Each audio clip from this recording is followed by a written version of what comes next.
Desktop outsourcing.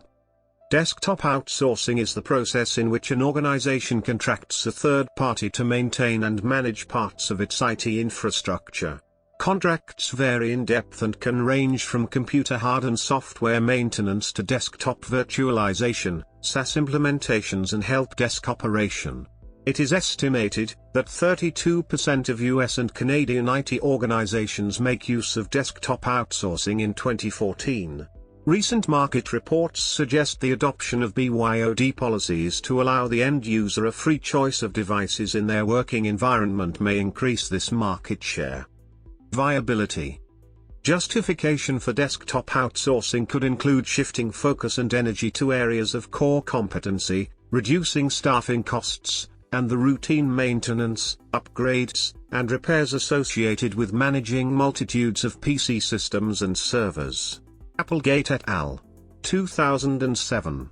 Managers may also seek desktop outsourcing as a method of simplifying organizational structures to cut costs associated with them. For smaller companies, it might also be more viable financially to outsource their desktop at a set price per machine, rather than creating an entire internal IT department. Recent market growth can also be attributed to the decreasing price of hardware, making replacement more favorable than repairs. Possible risks when desktop outsourcing are ensuring continued support for older unique systems the company depends on, specifically if any of the systems in question were internally developed. This may cause the contractor to be unable to fulfill their contractual obligations, as in the case of the US Navy outsourcing their IT systems to EDS in 2003. Market situation. A 2012 Technavio market report forecasts that the desktop outsourcing market will grow by 4.65% yearly, between 2012 and 2016.